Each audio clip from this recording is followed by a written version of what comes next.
Dick comments, he says, how do you pick the option date and a price for a covered call position? I'm actually posting 2 different presentations. I meant to do them this week. I didn't get to them. They were from last week's discussion. They were on covered calls, a very similar question, Dick. It was, should I go in the money, at the money, or out of the money? And should I look weekly, 2 weeks out, or 3 weeks out in time? The first thing I'm going to do is I'm going to go to our YouTube channel. And when you go to the Power Options YouTube channel, you can see the most recent videos. These were our 0 days to expiration discussions.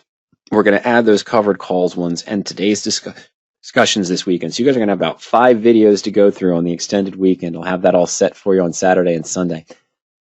But click on the playlists here, Dick, excuse me.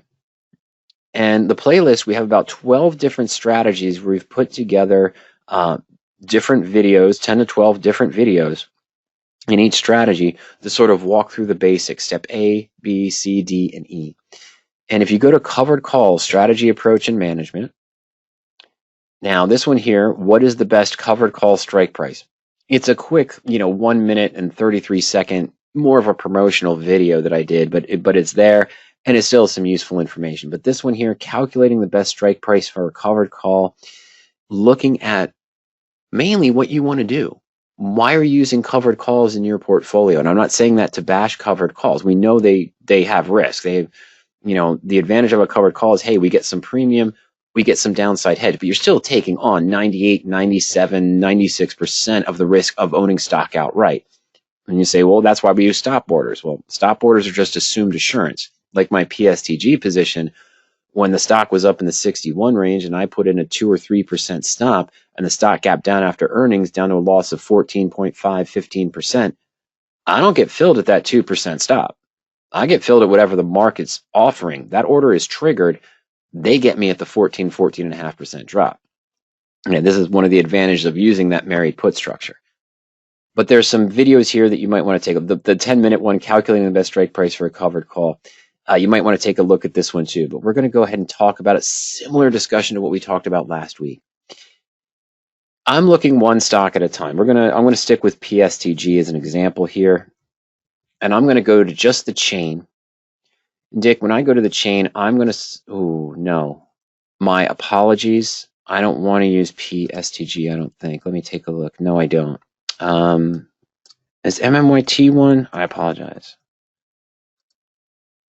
Nope. So I'll stick with Urban. Okay. Why am I going through all that kerfluffle? Because I wanted something that offered weekly options, Dick, and non-weekly options. Okay? I'm sorry, offered weekly options, not just the standard expiration. Why am I going to this call chain on Power Options? See, on the Power Options chain, let me break this down to a medium chain so it's easier to view. I'm gonna go small chain, honestly, because it's single dollar strikes. And this even, of course, adds to your confusion, Dick, I'm sure. Is there really a difference between the 36, the 35, and the 34? Last week, we were looking at a search tool trying to identify spread positions on the 0 data expirations. And a couple came up that were, selling the 30 strike and buying the 29.50, or selling the 30 and buying the 29. Well, is there even a fair comparison between those 50-cent movements? All right. The discussion here, Dick, is what are you looking to do with covered call positions? Are you looking to own shares of stock for an extended term, sell calls against them to get income to lower your cost basis, but not be assigned? Is that your approach? Okay. So hold, sell an at or out of the money call, hope not to be assigned, get the time premium, keep lowering the cost basis, keep lowering the cost basis, so on and so forth, and hold the position long term. Or are you looking for covered calls to simply enter into positions to a conservative income strategy where I'm generating premium, but I'm giving myself a high percent downside protection because I'm collecting intrinsic and time premium, having a lower potential return because the time value, which is your true profit, is lower, but having a higher probability of getting assigned and earning that return on a consistent basis? What's the difference? Here on Urban, I look at a weekly position, 7 days out in time. I could buy the stock at 36.32.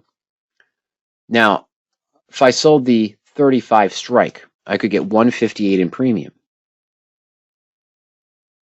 Which means what? Well, I'm selling a call that is roughly 132 in the money, and I'm getting 158 for it, so I'm going to make only 26 cents of profit. But if I'm assigned, that's a 0.7% return in 7 days, 0.1%. And of course, I don't have it here. We could look at that. We're going to look at that in a moment. But the annual return would be 37.5% if I managed to do that consistently. I'm collecting, though, 158 against this because $1.32 is time premium. That additional 26 cents, I'm sorry, the 28 cents is the time value, and 132 is the intrinsic value, but that's the 0.7%, but the full 158 is 4.3% downside protection. That means as long as the stock does not fall more than 4.3% in the next 7 days, I'm at break even or making a small profit. Okay? Now, I want to hold. I think that Urban's been beaten down too much. I think retail is going to make a comeback. 7 days out in time, I don't think the stock's going to reach 38. It might go back above 37, maybe in the next 5 to 7 days. I'm not sure. But here, the 38 strike is only offering 15 cents. Now, my percent return is 5.1%. But if I'm doing the out of the money approach, Dick, I don't want to be assigned. My downside protection is only 0.4%. I'm only collecting 15 cents against it.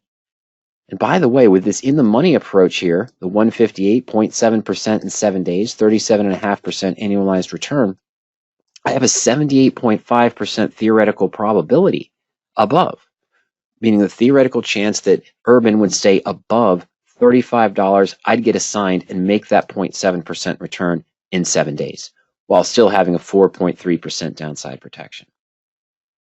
The at the money, the 36, not bad. 2.4% downside protection for 7 days. A potential 1.6% if assigned if the stock stays above 36 and I don't manage it, Dick, and I let it be assigned. There's only a 57.5% theoretical probability of that happening.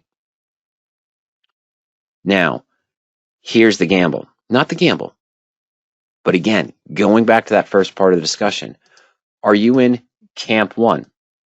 You want to hold the stock long-term, earn income against the position, maybe earn 1 or 2% against the position every 10, 15, 20 days or so? Or are you looking to get assigned on stocks that you don't necessarily want to own long-term? You're just looking for a good return with a higher percent of being assigned, and every 7 to 10 days, you're just going to get assigned, open new positions, take your 0.7, 0.4% return, and then move on. If you're in category number 2, you're looking at in the money covered calls, and it's best to stay in the 7 to 14 day out in time, in my opinion. Okay, you get the better annualized return, you get the higher probability of being assigned and making that return, and you're not married to the positions. That's number 2. Number 1. For whatever reason, I'm not saying you should like Urban after what's happened to me in this trade, but hey, that's why it's in a married put position and it's protected and it's a small loss, even though the stock is down a fair amount. And I still have opportunity to do serious adjustments, including an income method number 5, the ratio spread that we talked about earlier. But in this case, hey, there's only 15 cents at the 38 strike. So honestly, with something at this low price, even though it offers weekly options, I'm probably going 14 to 20 days out in time. Standard expiration. Here, that 38 strikes at 58 cents. Yeah, now I'm 3 times the amount of time, but in this case, I'm getting 58 cents net credit for the 38 strike instead of 15. And what is that? That's 1.6%. Even going to the 39 strike, that's 1% premium reduction in 21 days. In my opinion, you're probably looking, in this case, if you're camp number 1, want to own the stock long term, just collect premium against it, not be assigned, you're looking to be, 2 or 3 strikes out of the money, looking for a delta or a probability, a delta of 0.3, I'm sorry, in that case, or lower, or a probability above of less than 30%, and you're still getting a good 1.5% yield against the position. You're lowering the cost basis a fair amount. In that case, it's not a lot of downside protection. I understand that. And, I'm fond of downside protection, which is why I use the married puts more often than covered call or cash secured naked put trades. But again, that, in my opinion, would be your approach, depending on which camp you're in, camp number 1 or camp number 2. Camp number 2, you're probably going 14, 20, maybe 30 days out in time. I'm sorry, camp number 1. Camp number 1, the way I put it, long-term holding, just generating premium, don't want to be assigned on the position, whether it's for tax purposes or for whatever reasons, Dick. You're going out of the money, you're going 20 to 30 days out, you're looking for a probability of about 30% or less, or what you might say is the delta on the call of 0.3 or less. If you're not married to the stock, you're just looking for a return, 0.5%, 0.7% every week, or maybe 1.1% every 14 days, which comes out to about 0.55% return every 7 days or so. You're going to look at slightly in the money covered calls that match the return you want. And one stock at a time, the chain is easiest to see that for your comparison, one stock at a time. Well, of course, I could just go to the covered call screen, go into the search tool, and then I could use the weekly picks of the day default to see which positions are here. These are looking to be assigned. Again, the probability is 67, 70, 81, 85% probability of being assigned and earning the return. Ernie's researched criteria. You see downside protection 6%, 5.4%, still return of 2%, 1.7%. Or you could use this as a stepping stone, Dick, to create your own search and adjust the criteria to meet more of the stocks that you wanted to see that matched your comfort level, your risk threshold, but setting the downside protection to the range that you want, the time frame to the range that you want, using these patented tools to interact with your position. Okay? All right. Okay. Pat, yeah, there's two thoughts on this, and it's something that they worked on, and that's why you start. Do I have it here? Yeah, you see I have it here. Okay, so Pat's question, this has come up a few times.